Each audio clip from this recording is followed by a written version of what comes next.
लोकसभा चुनाव 2024 की तारीख जैसे जैसे पास आ रही है, देश की सियासी सरगर्मी बढ़ती जा रही है।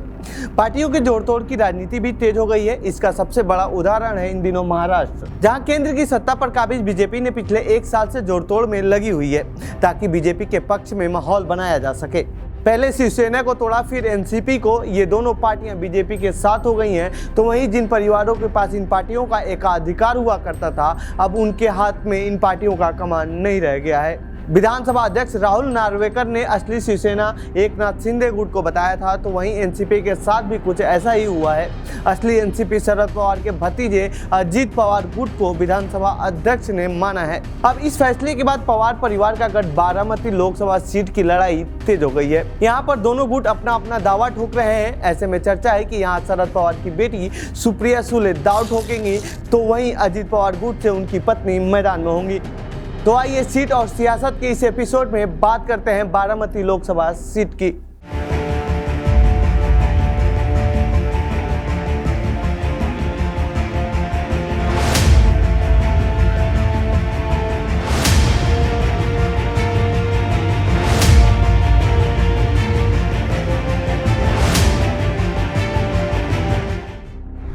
शरद पवार का गढ़ रहा है बारामती लोकसभा सीट।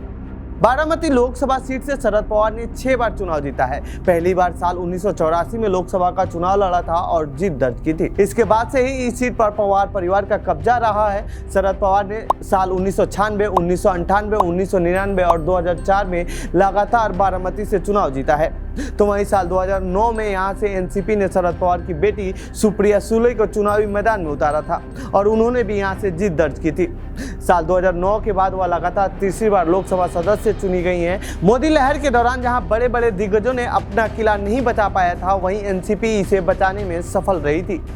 लेकिन इन चुनाव में अजीत पवार शरद पवार के साथ थे और अब समीकरण बदल चुका है। अब अजीत पवार बीजेपी के साथ हैं और असली एनसीपी उन्हीं के पास है। साल 2019 के लोकसभा चुनाव में सुप्रिया सुले ने बीजेपी प्रत्याशी को 1.5 लाख के वोटों के बड़े अंतर से हराया था।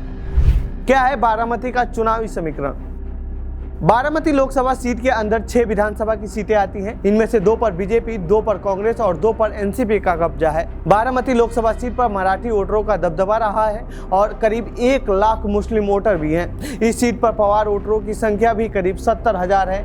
तो वहीं गायकवाड़ 30,000, शिंदे 65,000, चौहान 25,000, ब्राह्मण 80,000, एससी के 2.5 लाख वोटर हैं। यही वजह है कि इस सीट पर पवार का कब्जा रहा है। यदि पवार मुस्लिम और एससी के कुछ वोटर एकजुट हो जाते हैं तो शरद पवार गुट की जीत पक्की हो सकती है। लेकिन सवाल अब भी यही है कि क्या अजीत पवार के खिलाफ पवार वोटर एकजुट होंगे? लेकिन मुस्लिम वोटर तो अजीत पवार के साथ नहीं जाएंगे, इसकी पूरी संभावना है।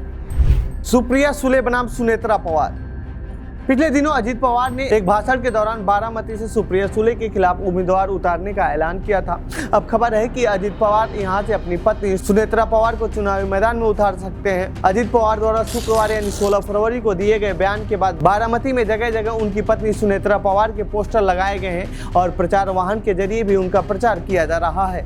यदि ऐसा होता है तो महाराष्ट्र में लोकसभा 2024 के चुनाव में सबसे हॉट सीट होगी बारामती, क्योंकि सुप्रिया सुले इस सीट को छोड़ने को तैयार नहीं है। हॉट सीट इसलिए भी होगा क्योंकि यहाँ की जीत और हार तय करेगा कि असली एनसीपी किसके साथ है।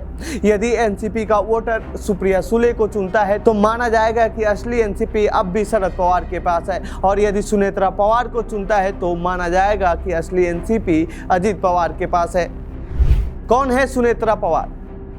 सुनेत्रा पवार एनसीपी नेता और महाराष्ट्र के डिप्टी सीएम अजीत पवार की पत्नी हैं। उनका नाता एक राजनीतिक परिवार से रहा है। उनके भाई पदम सिंह पाटिल पूर्व मंत्री रह चुके हैं। सुनेत्रा एवं अजीत पवार के 2 बेटे जय और पार्थ पवार हैं। जहां जय पारिवारिक व्यवसाय को देखते हैं तो वहीं राजनीतिक महत्वाकांक्षा रखने वाले पार्थ मावल से 2019 का लोकसभा चुनाव लड़ चुके हैं।